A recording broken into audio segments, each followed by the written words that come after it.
कि हमारे पास जो भूकंप को आमंत्रण देने वाले कारक हैं वो क्या हो सकते हैं। तो भूकंप को आमंत्रण देने वाले कारक, हाँ वैसे हमारी स्केल चल रही थी, स्केल भी हमने बता दी थी, स्केल हमने कल पढ़ दी थी कि स्केल क्या है। अब बात आती है भूकंप को आमंत्रण देने वाले कारक। एक तो कारण होता है और एक कारक है, दोनों में फर्क है कि जिनके कारण आने की संभावना होती है वो कारक होते हैं। तो अब कारक कौन कौन से होते हैं, जैसे एक तो टेक्टोनिज्म ही है, विवर्तनिक है, विवर्तनिक टेक्टोनिज्म ही कहा जाता है इसको।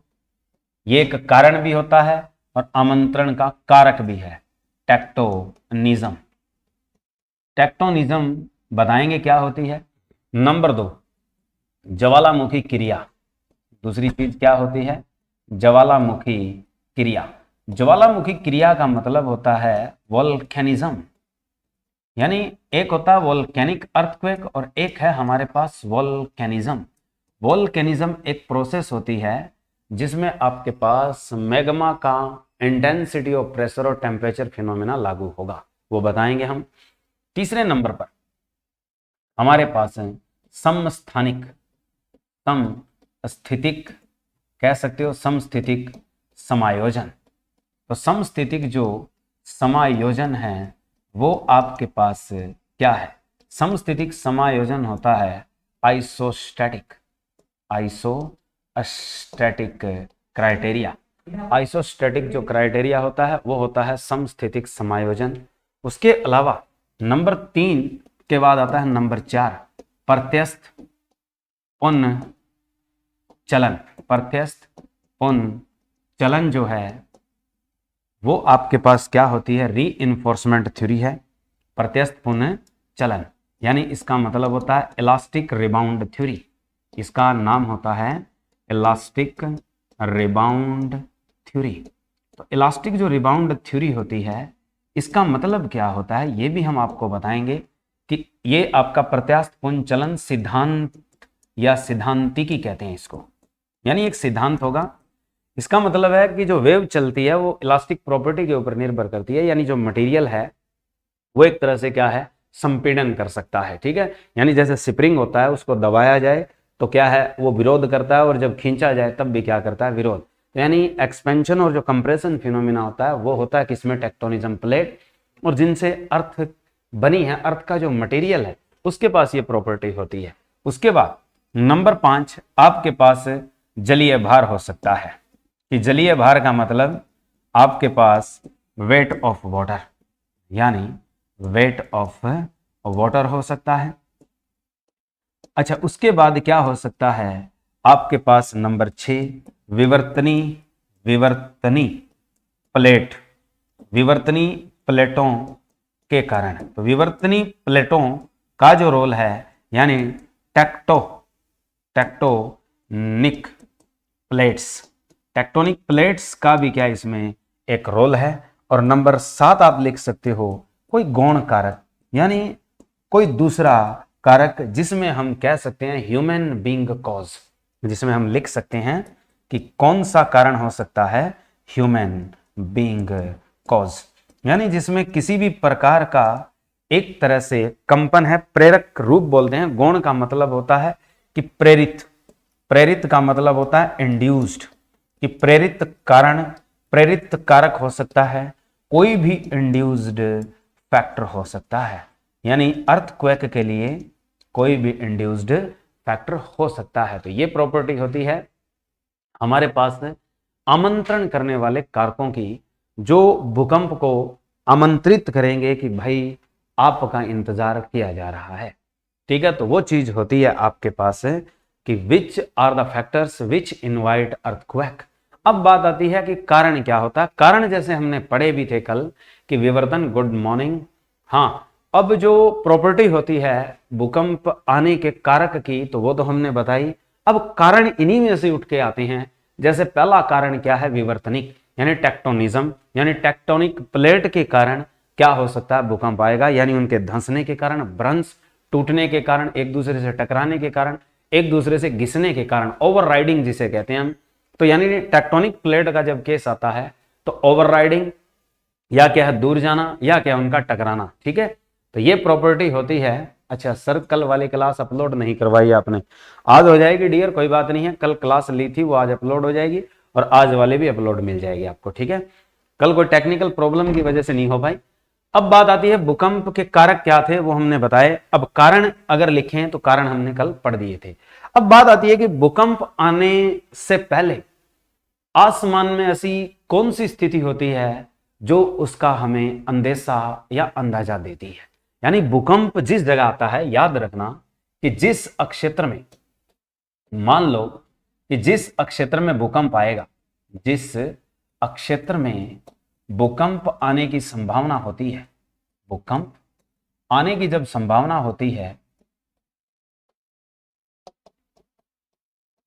तो उसका अंदाजा, उसका पता आसमानी रूप से कैसे लगाया जाता है।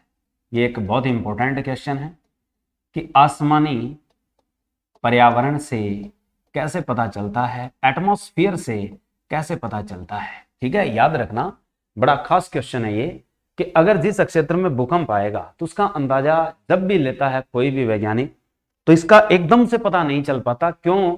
क्योंकि ये एक ऐसी चीज है जिसका जल्दी से विजुअलाइजेशन नहीं कर सकते, हम अंदाजा नहीं लगा सकते, एनालाइज नहीं कर सकते। तो जिस क्षेत्र में भूकंप आने की संभावना होती है ये बड़ा क्रिटिकल जोन होता है जिसका एकदम से कोई स्टिक एनालिटर है जो जियोलॉजिस्ट है, अच्छा वो देख के अंदाजा लगा सकता है क्योंकि इसकी रीडिंग स्केल होती है। वैसे इसको कहा भी जाता है एक अक्षेत्र, यानी जिस क्षेत्र में भूकंप आएगा तो वृद्धि होने लगती है, गैस वृद्धि होती है। याद रखना एक गैस का कंडेंसेशन बनता है, गैस की वृद्धि होती है, गैस का कंडेंसेशन बनता है। कंडेंसेशन का मतलब है संघनता बढ़ती है, कंडेंसेशन होता है, संघनीकरण होता है, संगन होता है। किस गैस का संगन होता है वो याद रखना, आर्गन का। कि आपके पास जिस क्षेत्र में भूकंप आने की प्रोबेबिलिटी होगी, अर्थक्वेक प्रोबेबिलिटी टू एक्सट्रीमिटीज और रीच अप टू एक्सट्रीमिटीज, यानी जिस जगह अर्थक्वेक ईवीएस आप करवा देना प्लीज सर, हाँ कोशिश करेंगे डियर विकास कौशिक।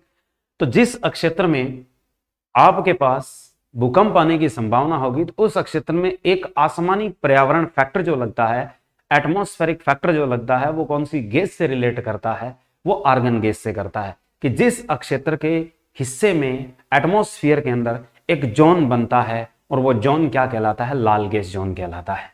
उसे नाम क्या दिया जाता है, रेड गैस जोन बोलते हैं। तो रेड गैस जोन किसका होता है, वो होता है प्यारे बच्चों आर्गन। और आर्गन आपके पास एक क्या है, निष्क्रिय गैस है, यानी ये आपके पास एक तरह से नोबल गैस है, निष्क्रिय गैस है और जो पीरियोडिक टेबल में 18 परमाणु संख्या के साथ मानी जाती है। ये हमारी नोबल गैस है और यही वो नोबल गैस है जो पर्यावरण में सर्वाधिक मिलती है। कि ऐसी नोबल गैस जो एटमॉस्फेयर में मात्रा में परसेंटेज में सबसे ज्यादा है वो कौन सी है, आपके पास नोबल गैस ही है। इसी के जोन से पता चलता है हमारे पास कि उस क्षेत्र में भूकंप आने की प्रोबेबिलिटी एक्सट्रीमिटीज यानी चांसेस बढ़ रहे हैं 70% से ऊपर हैं।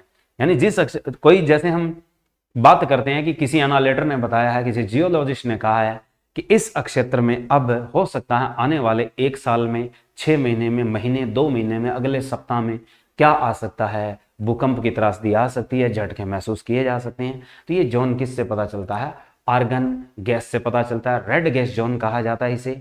और ये हमारे आवर्त सारणी में पीरियोडिक टेबल में कौन सी एटॉमिक नंबर पे होता है, तो पीरियोडिक टेबल में आवर्त सारणी में ये हमारे पास जो गैस है ये 18वें नंबर पे है। किसके चलते, परमाणु क्रमांक एटॉमिक नंबर के चलते। ये सभी बच्चे आप अच्छे से जानते हो। और उसके बाद अगर बात करें समूह कौन सा होता है, तो वो समूह भी क्या है, 18वां होता है। 18वां परमाणु क्रमांक होता है इसका। और 18वां क्या होता है, समूह होता है पीरियोडिक टेबल का, जिसमें आपके पास कौन बैठी होती है, आर्गन बैठी होती है। और यही एक ऐसी नोबल गैस है जो एनवायरनमेंट में सबसे ज्यादा मिलती है। ठीक है, अब बात आती है, एक क्वेश्चन और बनता है प्यारे बच्चों कि जैसे हमने वर्ड लिखा है रेड गैस जोन, एक रेड हेज होता है। अब जब हम एनवायरमेंटल स्टडी पढ़ते हैं तो वहां पे एक वर्ड आता है रेड हेज, यानी रेड हेज को अगर हम हिंदी में कहें, सर एक साथ 2-2 क्लास चल रही है, कौन सी लें सर, आज 2 क्लास है, रीजनिंग की भी चल रही है क्या भाई, क्या पता, वो 12 नंबर पे होगी, ये 18 नंबर पे है, उसका सेक्शन अलग है, इसका सेक्शन अलग है, दोनों जोन अलग है, ठीक है। अब रेड हेज जो होता है इसे हम एक तरह से लाल दानव कहते हैं, किसमें, गर्मियों में। ये लाल दानव गैस होती है, यानी पूरे आसमान में क्या बन जाता है, लालिमा नजर आती है। और ये जो रेडिश जोन बनता है, लालिमा जो नजर आती है, ये कब होती है, गर्मियों के मौसम में होती है। गर्मियों में जब क्या चलती है, लू का मौसम होता है, जेठ का महीना होता है, उस टाइम आपको क्या देखने को मिलेगा, रेड हेज। सर ईवीएस की बुक जो बताई है आपने, उनके लिए पीडीएफ प्रोवाइड करवा दो जी। हाँ बताएंगे Ritu, don't worry about anything else. Red hedge किस गैस के कारण होती है, ये भी आप याद रखें। तो ये किसके कारण होती है रेड हेज, ये होती है नाइट्रोजन के कारण, नाइट्रोजन डाइऑक्साइड के कारण, सॉरी नाइट्रोजन लिख दिया मैंने, नाइट्रोजन डाइऑक्साइड। तो रेड हेज जो है वो किसके कारण होती है, नाइट्रोजन डाइऑक्साइड। क्यों, क्योंकि जो नाइट्रोजन डाइऑक्साइड का रंग होता है खुद का, वो कैसा होता है, भूरा रंग होता है। खुद का जो रंग होता है वो नाइट्रोजन डाइऑक्साइड का कैसा होता है, ब्राउन इन कलर होती है। इसके जो वेपर बनते हैं वो किस रंग के बनते हैं, हमेशा ब्राउन कलर के वेपर बनते हैं, इसी वजह से रेड हेज बनता है। तो 2 क्राइटेरिया होते हैं, अगर ऑप्शन में आए कि एक रेड जोन हो और एक रेड हेज हो, तो आपसे पूछे कि कौन से के कारण भूकंप की त्रासदी का अनुमान लगाया जाता है, तो वो सिर्फ लगाया जाता है रेड जोन से, ना कि रेड हेज से, ठीक है। रेड हेज सिर्फ गर्मियों में होने वाली एक घटना है जो नाइट्रोजन डाइऑक्साइड के कारण होती है, और जो रेड जोन होता है ये कंडेंसेशन होता है किसका, आर्गन गैस का, जो तुम्हें अंदाजा देगा कि इस क्षेत्र में आपका जो घटित होने वाली आपदा का रूप है, any hazards will going to be extremities happened in this zone और in this area be earthquake, यानी उस जगह होने वाली जो आपदा है, डिजास्टर हो सकती है, हजार्ड आ सकता है, वो कौन सी चीज होगी, अर्थक्वेक, ठीक है। अब हम बात करते हैं, ये तो कहानी थी हमारे पास आने की कि अर्थक्वेक कैसे आ सकता है। अब बात आती है कि जैसे जैसे हम गहराई में जाते हैं तो अर्थक्वेक आपके कितने टाइप के होते हैं, यानी टाइप्स ऑफ अर्थक्वेक। अब बात आती है अपने पास टाइप्स ऑफ अर्थक्वेक, कि जो अर्थक्वेक के टाइप हैं वो आपके कितने हैं, कि अर्थक्वेक टाइप आपसे पूछे जाते हैं तो ये किसके अकॉर्डिंग पूछे जाते हैं, अकॉर्डिंग टू डेप्थ, यानी गहराई के अनुसार। अब देखो एक तो थे कारणों के अनुसार, एक बात करते हैं हम गहराई के अनुसार, यानी भूकंप के प्रकार। ये जो हम भूकंप के प्रकार पढ़ रहे हैं ये जियोलॉजिकल पढ़ रहे हैं, भूकंप के प्रकार। भूकंप के जो प्रकार हम किसके अनुसार पढ़ रहे हैं, गहराई के अनुसार। तो जो भूकंप आपके गहराई के अनुसार पढ़े जाते हैं वो आपके पास कितने हैं, तो ये आपके बेसिकली 3 होते हैं। यानी जो भूकंप खास तौर पर जो जोन बनता है वो आज तक अगर नोटिफाई किया गया है तो कितनी गहराई तक किया गया है, लगभग 720 किलोमीटर की गहराई तक के भूकंप का अनुमान लगाया गया है। उससे नीचे के भूकंप का अभी तक हमने क्या किसी भी प्रकार का अनुमान है नहीं लगाया। तो इसीलिए कहा जाता है जो टाइप्स ऑफ जोन बनते हैं वो आपके पास कौन कौन से जोन हैं जो हम नीचे की तरफ। अब जोन 2 तरीके के होते हैं, वैसे 3 जोन होते हैं, याद रखना। एक रेड जोन होता है वो एटमॉस्फेयर में बनता है, दूसरा त्रासदी के जोन होते हैं जो 1 2 3 4 5 लेवल तक जाते हैं, और एक होता है डेप्थ जोन, यानी भूकंप के लिए 3 जोन बने होते हैं, याद रखना। 3 जोन को पढ़ते हैं हम। एक जोन से तो अंदाजा लगता है वो एटमॉस्फेरिक जोन होता है, दूसरा क्या होता है, collapsing of the buildings hazards zone जिसे कहा जाता है, खतरे की घंटी का रूप दिया जाता है, वो भी एक जोन होता है। और उस जोन में हम पढ़ते हैं रिक्टर स्केल पैमाना, कि किस रिक्टर स्केल पैमाने के मैग्नीट्यूड के अनुसार कौन सा जोन किस क्षेत्र से संबंधित है, जिसमें हमारे स्टेट इन्वॉल्व होते हैं, कंट्री इन्वॉल्व होती है, जो आपकी हिमालयन श्रृंखला है पहाड़ियों की, शिवालिक श्रृंखला है, अरावली है, किस किस जोन में कौन सा लेवल लगता है, वो आपकी लेवल ऑफ इंटेंसिटी जोन बोली जाती है। और एक आता है डेप्थ जोन जो गहराई के अनुसार होता है, गहराई के जोन होते हैं। तो गहराई के जोन जो होते हैं वो 3 होते हैं।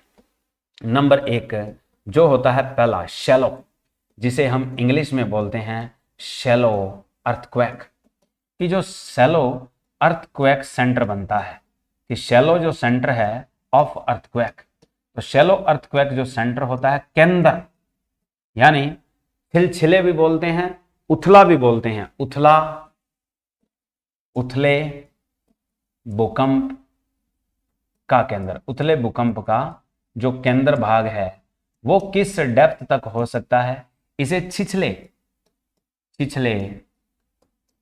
भूकंपीय केंद्र भी कहते हैं, छिछले भूकंपीय केंद्र भी कहते हैं, छिछला केंद्र भी कहते हैं, इसे छिछले केंद्र के नाम से जाना जाता है, छिछले भूकंपीय केंद्र के नाम से जाना जाता है। इसे हम इंग्लिश में बोलते हैं शैलो अर्थक्वेक सेंटर या simple shallow centre of the earthquake, यूं भी कह सकते हो। इसकी जो डेप्थ जोन है, जो गहराई होती है वो आपकी कितनी होती है, इसकी जो गहराई है आपकी वो कितनी होती है, वो आपकी अर्थ सरफेस से लेके यानी 0 से लेके किस रेंज तक होती है, 70 किलोमीटर तक होती है, यानी 0 से लेके 70 किलोमीटर तक की रेंज होती है। लेकिन अधिक जो संभावना होती है वो कहाँ होती है, इसकी जो गहराई वैसे मानी जाती है कि 0 से 70 किलोमीटर है, लेकिन जो अनुमान है, अनुमान जताया जाता है कि जहां से ये सबसे ज्यादा पैदा होते हैं, अनुमान के अनुसार जो ये सबसे ज्यादा पैदा होते हैं, ये जो सबसे ज्यादा पैदा होते हैं वो किस रेंज से शुरू होते हैं, तो वो आपकी डेप्थ के अनुसार 50 किलोमीटर की गहराई से होते हैं।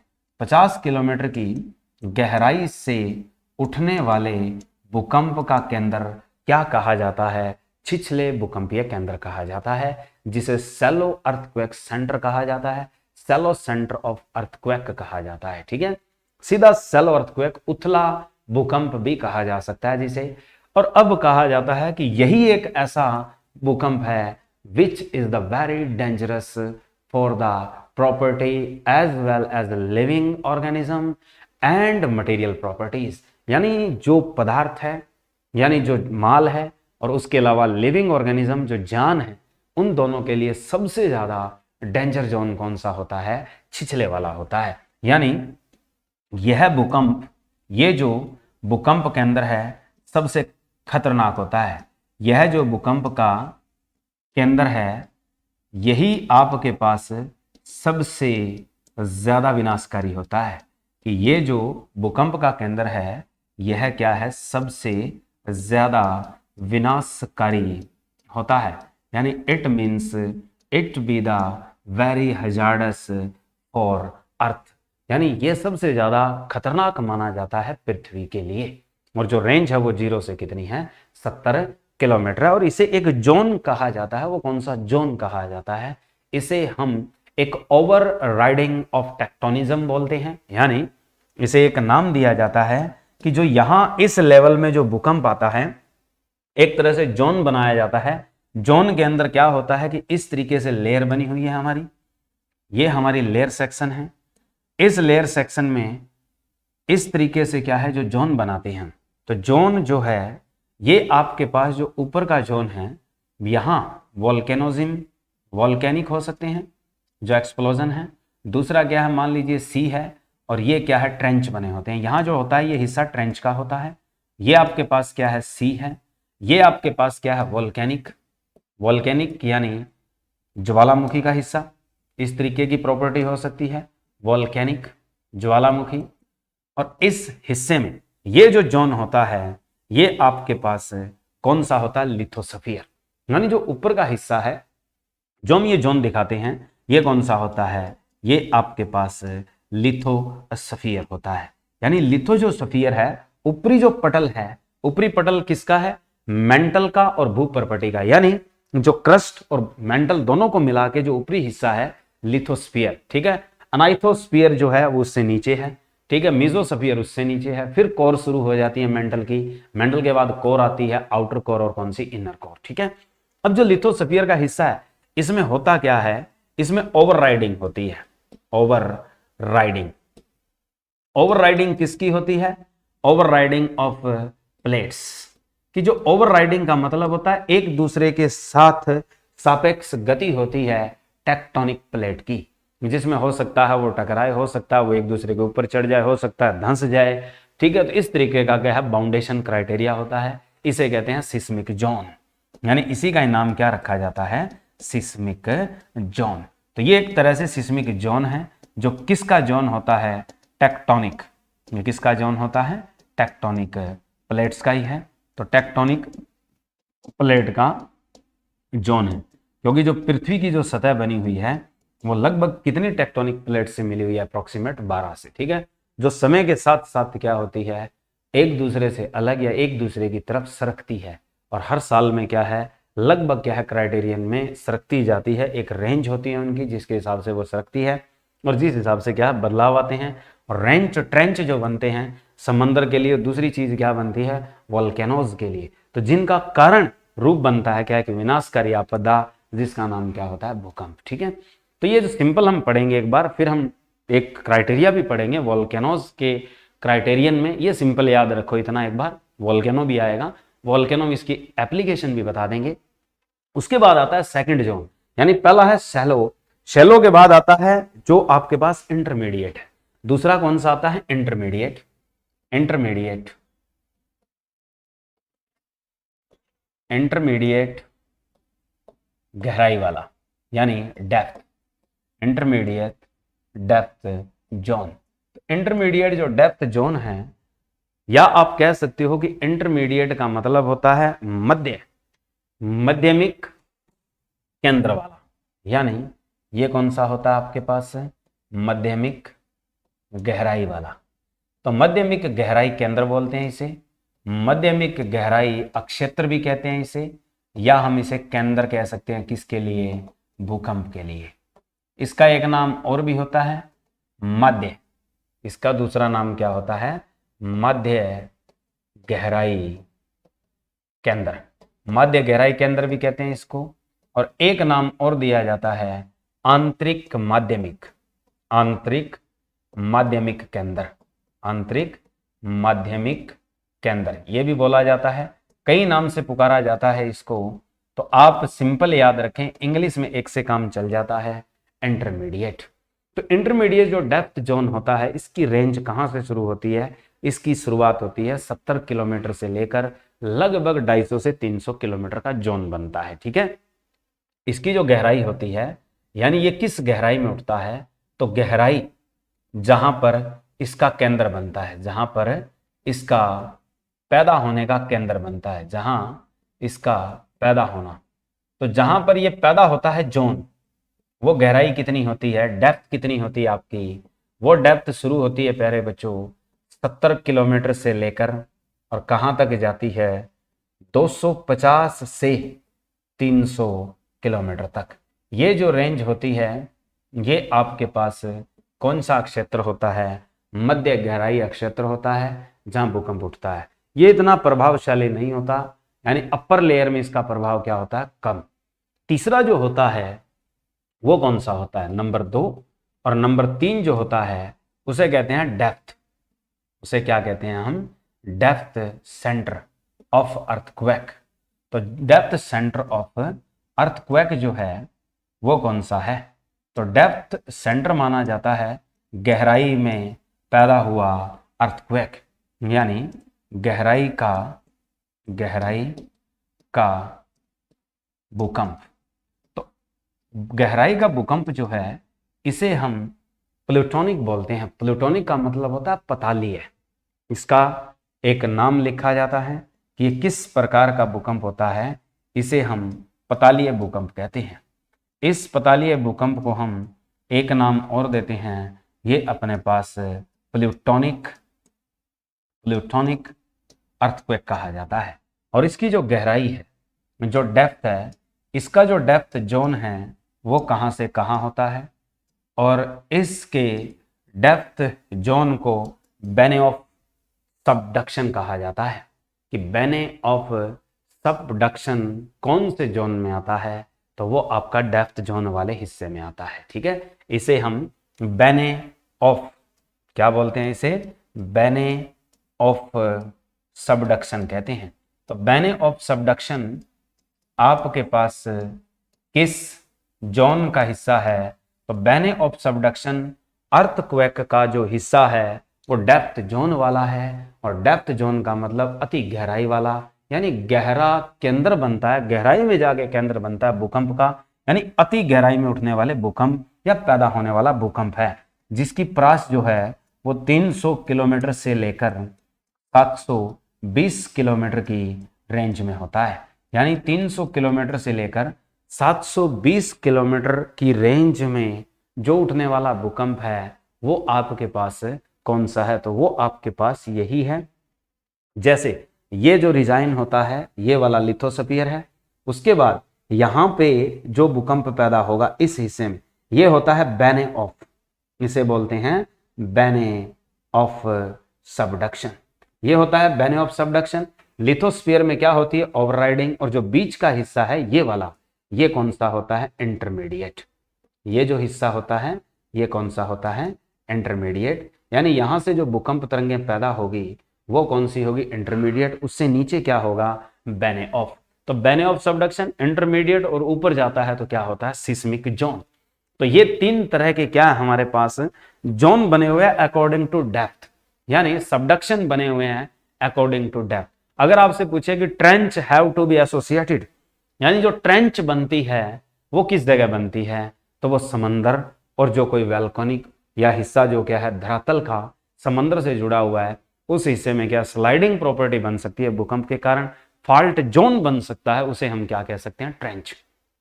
तो यानी जैसे ये लाइन बनाई है हमने समंदर की और किसके साथ, वोल्केनो रिजाइन के अक्षेत्र से, या कोई लैंड जोन है सी के साथ, उस जगह क्या बनता है, ट्रेंच बनता है। ठीक है। मैग्मा आता है, मैग्मा क्या एक तरह से एक्सप्लोजन रूप लेता है, हाई टेम्परेचर इंटेंसिटी के साथ, प्रेशर क्राइटेरियन के साथ। उसमें प्रॉपर्टी बनती है कि टेक्टोनिक समंदर है, समंदर का जो ठंडा हिस्सा है वो कहाँ चला जाए, टेक्टोनिक प्लेट के मैग्मा से मिल जाए, तो वहां एकदम से क्या होता है, स्टीम फॉर्मेशन होती है। उस स्टीम फॉर्मेशन को क्या चाहिए, निकलने के लिए जगह चाहिए, वो धक्का मारता है, धक्का मारता है तो वहां एक्सप्लोजन का रूप लेकर क्या देता है, ओवरराइडिंग करवाता है किसके, टेक्टोनिक प्लेट की। तो वो किस स्फीयर में होता है, वो आपका लिथोस्फीयर में होता है। लिथोस्फीयर में क्या है, ओवरराइडिंग का जोन बनता है जो 0 से 70 किलोमीटर के अक्षेत्र में होता है, यानी ऊपरी भूप्रपटल में होने वाला खास क्राइटेरिया। फिर मेंटल प्लस भूप्रपटी का जो जोन बनता है वो लिथोस्फीयर है, जिसमें क्या हो सकती है, टेक्टोनिक प्लेट भी इसी तरीके से ओवरराइडिंग कर सकती है। उससे नीचे का जोन जाता है वो आपके पास कौन सा है, इंटरमीडिएट। और सबसे नीचे कौन सा आपके पास, डेप्थ वाला, और डेप्थ वाले को कौन सा सबडक्शन कहा जाता है, बैने ऑफ सबडक्शन कहा जाता है। ठीक है। आगे तीनों की गहराई भी याद रखना कि जो पहले की गहराई है 0 से 70 किलोमीटर, दूसरे की जो गहराई है वो 70 से 250 से 350 किलोमीटर होती है, तीसरे जोन की गहराई 300 किलोमीटर से लेकर कहाँ है, 720 किलोमीटर तक है।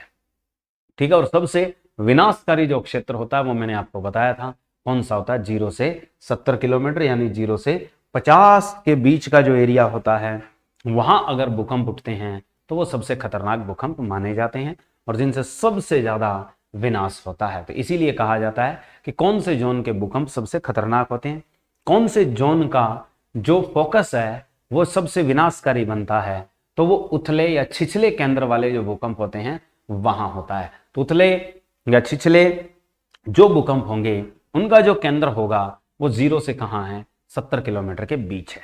तो वहां वाला क्षेत्र हमारे लिए क्या होता है, सबसे डेंजरस जोन होता है। ठीक है। अब एक हमने स्केल पढ़ी थी, स्केल हमने ये भी बताया था कि जो पहली स्केल लेके आया था वो कौन था, तो वो था चांग हैंग, खगोल शास्त्र था, कहाँ का था, चीन के रहने वाले।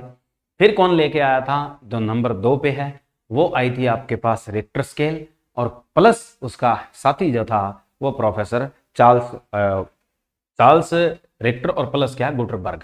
इन दोनों ने मिलकर क्या है, एक स्केल तैयार की जिसका रिक्टर स्केल पैमाना कहते हैं। आघूर्ण परिमाण मापता है, टॉर्क प्रिमेशन करता है, टॉर्क फॉर्मेशन जो होती है उसका मेजरमेंट करता है।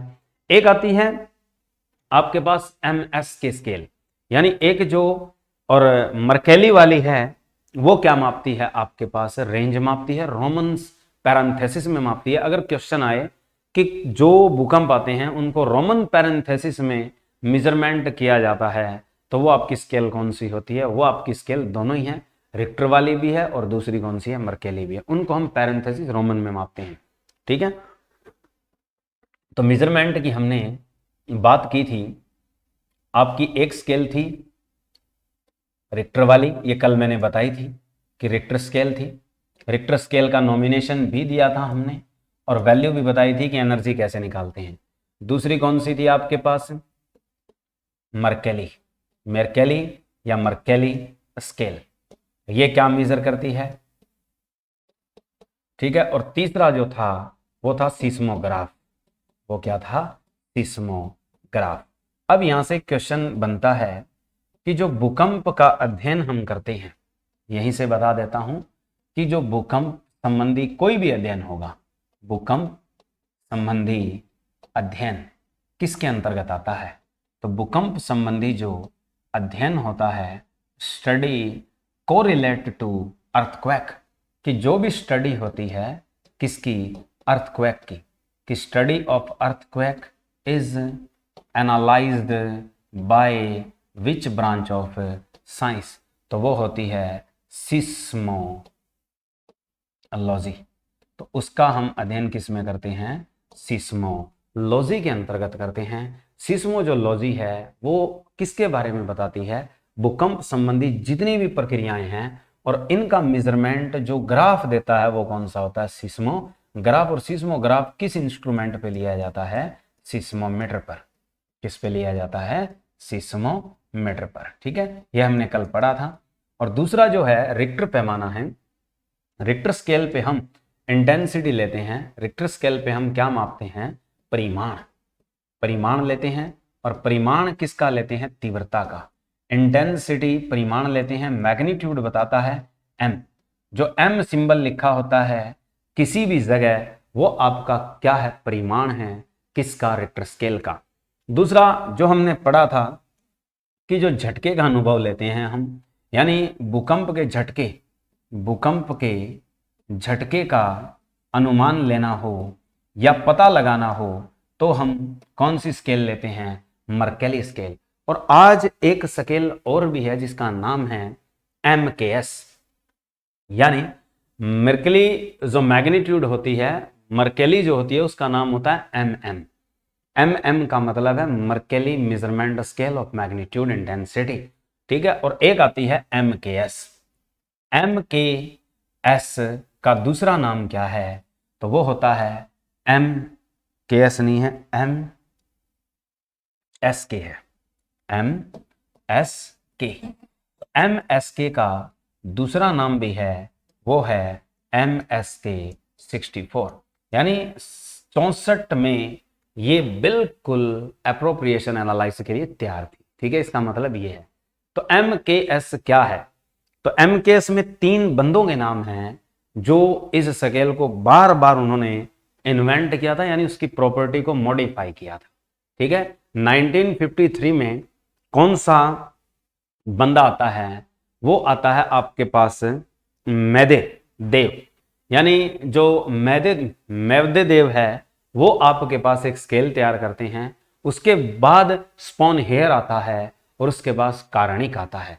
इस स्केल का आज भी भारत में इस्तेमाल किया जाता है कि यहां अगर पूछे भारत अच्छे से भूकंप का एनालाइज करता है तो भारत अच्छे से भूकंप का पता लगाता है, तो अच्छे से जो भूकंप की परमापी करता है, भूकंप के परिमाण को मापता है, तो वो कौन सी स्केल से मापता है? Magnitude of earthquake is definitely measured by which scale which is known to be MSK, या उसे कह सकते हो MSK 64। इसका नाम क्या है? मेदवेदेव, मेदवेदेव स्पॉनहेयर और कारणिक, यानी हमारे पास इसका नाम क्या है? मेदवेदेव स्पॉनहेयर कारणिक स्केल कहा जाता है। दूसरा इसका नाम क्या है? मेदवेदेव स्पॉनहेयर कारणिक 64 के नाम से जानी जाती है। तो ये हमारे पास एक स्केल है जिसका आज भी क्या है? इस्तेमाल होता है और इसका आगे से आगे यूज किया जाता है। तो मेवदेदेव जो है, मेवदेदेव, तो इन्होंने क्या है, एक अपनी 1953 में एक अलग से स्केल दी थी जिसे जियोफियन कहा जाता है, जिसे हम जियोफियन कहते हैं। तो जियोफियन स्केल किसकी थी? तो जियोफियन जो स्केल थी वो मेदवेदेव की थी। और मेदवेदेव स्पॉनहेयर कार्निक आज का मॉडिफाइड एक स्केल है जिसका नाम है MSK 64। पूछ लेता है सिस्मोलॉजी में, याद रखो। तो इस तरीके से क्वेश्चन टैग करने की संभावना बनी रहती है अगर क्वेश्चन थोड़ा सा हार्ड आए। ठीक है, आगे। तो ये तो एनालाइज था एक तरह से भूकंप का। अब बात आती है कि जिस जगह भूकंप पैदा होता है तो भूकंप वाले केंद्र पर, भूकंप वाले केंद्र से उत्पन्न होने वाली तरंगे, क्योंकि उत्पन्न जो होने वाली तरंगे हैं वो आपकी क्या है? वो आपकी सिस्मिक तरंगे हैं। वो क्या होती है? उन्हें हम सिंपल कहते हैं सिस्मिक तरंगे, यानी सिस्मिक वेव। तो सिस्मिक वेव जो है वो आपकी कितने टाइप की है? सिस्मिक वेव को अगर हम साधारणतः बांटें तो दो तरह की होती है। नंबर एक जो सिस्मिक वेव है, सिस्मिक तरंगे। तो सिस्मिक जो तरंगे हैं, सिस्मिक वेव हैं, ये आपके कितने टाइप की है? तो आपके पास सिस्मिक वेव बेसिकली दो टाइप की है। एक को हम क्या नाम देते हैं? भूगर्भिक, यानी इसे हम भूगर्भिक भी कहते हैं। भूगर्भिक तरंगों के अलावा इन्हें हम दूसरा नाम क्या देते हैं?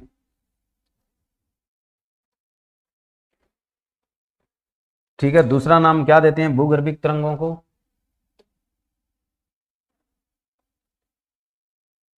शरीर तरंगे भी कहते हैं इनको, यानी इन्हें हम बॉडी वेव, अर्थ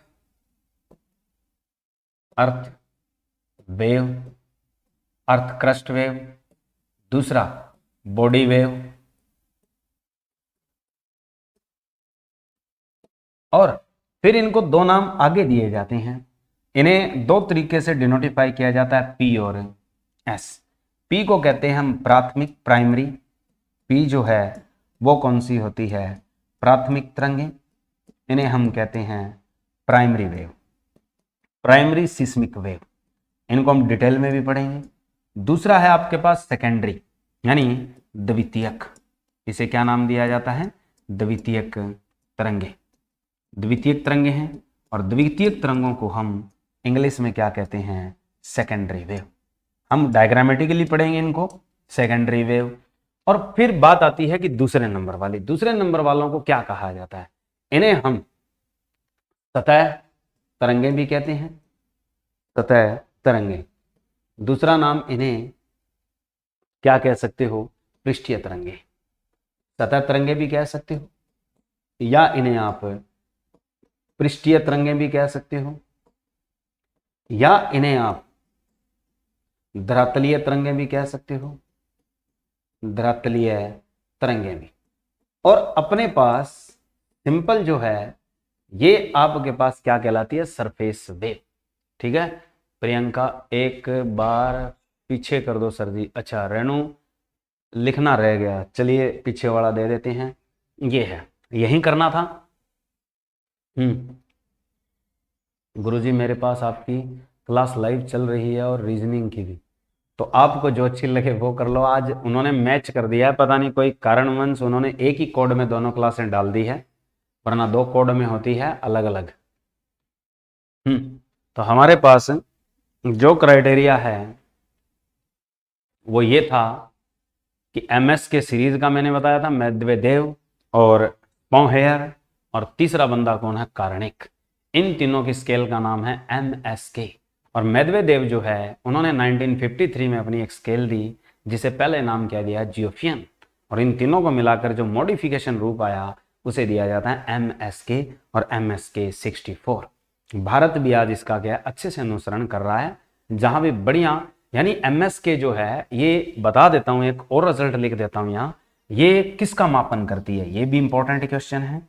कि अगर इसमें पूछे कि मापन कौन सी सिस्मिक का होता है, यानी सिस्मिक तरंगों का तो सारे मापन करते हैं, ये कौन सी सिस्मिक तरंगों का मापन करती है, ये माइक्रो सिस्मिक का करती है। हाँ, ये किसका करती है, माइक्रो सिस्मिक। तो माइक्रो जो सिस्मिक होती है इंटेंसिटी, माइक्रो सिस्मिक इंटेंसिटी का मापन करती है। यानी माइक्रो सिस्मिक का मतलब क्या होता है, सूक्ष्म सिस्मिक तीव्रता का मापन करती है। कौन सी स्केल, ये क्वेश्चन बड़ा टैगफुल हो सकता है कि सूक्ष्म सिस्मिक तीव्रता का मापन करने वाली भूकंपीय स्केल कौन सी है, भूकंप मापने वाली स्केल, भूकंप का परिमाण देने वाली स्केल, तो आपके पास याद रखना है MSK 64। ठीक है। अब बात आती है कि जब तरंगों का रूप लेती है, जिस जगह भूकंप पैदा होगा, हमें पता है डायग्रामेट्री हम पढ़ेंगे नेक्स्ट सेक्शन में, लेकिन अब इंपॉर्टेंट बातें बता देता हूं। इसकी सतह तरंगे हैं, पृष्ठीय तरंगे हैं, धरातलीय तरंगे आप कह सकते हो इन्हें। यानी ये आपके पास सरफेस, ये आपके पास किस किस नाम से जानी जाती है, सरफेस वेव के नाम से जानी जाती है, एक तो नंबर 1। नंबर 2, इन्हें हम लॉन्ग वेव कह सकते हैं, long wave of earthquake. Long wave मानी जाती है किसकी, अर्थक्वेक की, कि जो भूकंप आता है धरती पर, उसकी लंबी तरंगे भी कहा जाता है। सतह तरंगे हैं, धरातलीय तरंगे हैं, और इनको एक नाम और दिया जाता है, लंबी तरंगे। तो लंबी तरंगों का मतलब होता है लॉन्ग वेव। तो लॉन्ग वेव है, सरफेस वेव है, या आपके पास इन्हें आप सरफेसियल वेव के नाम से भी जान सकते हो। ये 2 तरह की होती है। ठीक है। ये वैसे सिंपली तो क्या कही जाती है, एल वेव के नाम से जानी जाती है। अगर इसको साधारण तरीके से हम लिखें तो इसे हम क्या कहते हैं, एल वेव। लेकिन एल में 2 रूप हैं। इसको हम वैसे तो 3 नाम देंगे, ध्यान से सुनना, क्योंकि जो डीप स्टडी है वही आपके लिए बेनिफिशियल है। अब एल का मतलब क्या था, HD लव के नाम से फेमस एक वैज्ञानिक था, उसने इसे लव वेव कहा। उसने इसे क्या कहा, लव वेव, यानी प्यार वाली तरंगे, प्यार तरंगे, या लव वेव, या लव तरंगे भी कह सकते हो आप। लव तरंगे नाम देने वाला बंदा कौन था, वो था आपके पास HD लव। HD लव के नाम से एक मशहूर वैज्ञानिक, जिसने नाम क्या दिया, जो पृष्ठीय तरंगे थी उनको लव का नाम दिया। दूसरी आर वेव भी होती है। आर वेव का मतलब इन्हीं के अंदर ही एक बंदा और कूद पड़ता। लव वेव कैसे चलती है, एल की शेप में चलती है, यानी यूं स्टीप बनाती है। जो इसके आयाम होते हैं वो त्रिभुजाकार रूप में होते हैं, यूं, यानी जो एक एल शेप बनता है यूं और यूं जाके, इस तरीके की स्टीप वेव जो होती है, ये आपके पास कौन सी तरंगें कहलाती है, एल वेव। लेकिन फिर वो एक बंदा और आता है, रेले, वो क्या नाम देता है, आर वेव। तो जो रेले था, रेले ने क्या नाम दिया इसको, रेले भाई साहब ने इसको नाम दिया आर वेव। आर वेव क्यों दिया, क्योंकि उसने कहा कि ये जो तरंगें उठती है ये उस तरीके से होती है जैसे समंदर की लहर होती है। तो समुद्री लहरों के तर्ज पर जो भूकंपीय तरंगों का नाम दिया वो किसने दिया था, वो रेले ने दिया। रेले ने प्रकाश का भी एक उल्लेख किया था, बहुत इंपॉर्टेंट क्वेश्चन है इंटेंसिटी और वेवलेंथ के चलते। ठीक है। उसके बाद इसी रेले ने इसका सत्यापन एक और नाम से दे दिया, स्टेनले वेव, यानी स्टेनले वेव। इसी को ही एक और नाम दिया जाता है, स्टेनले वेव। यानी स्टेनले वेव जो है वो किसका नाम है, रेले वेव का ही नाम है। तो रेले वेव का दूसरा नाम क्या है अगर आपसे पूछे तो वो कौन सा होता है, स्टेनले वेव होता है। यानी रेले वेव का दूसरा नाम अगर पूछ ले तो वो कौन सा आपके पास है, स्टेनले। तो 2 नाम से जानी जाती है। अब अगर आपसे पूछे कि जो पृष्ठ पे उठने वाली भूकंपीय तरंगें होती है वो कैसी होती है, तो यही सबसे खतरनाक तरंगें होती है। जो सतह तरंगें होती है, एल वेव, आर वेव और स्टेनले वेव है, ये सबसे ज्यादा विनाशकारी भूकंपीय तरंगें होती है। और जिनका प्रभाव कम होता है वो कौन सी होती है, पी और एस, यानी ये ज्यादा दूरी तक मार नहीं कर सकती। लेकिन स्पीड के मामले में देखें तो सबसे ज्यादा स्पीड किसकी होती है, प्राथमिक की, उसके बाद किसकी होती है, द्वितीय की, और सबसे कम स्पीड किसकी होती है आपके पास, पृष्ठीय तरंगों की या सतह तरंगों की होती है। ठीक है। कल हम इसको पूरी तरह से डायग्रामेटिकल सेक्शन में भी पढ़ेंगे प्यारे बच्चों। तो आज के लिए इतना ही, कल मिलते हैं। जय हिंद, जय भारत।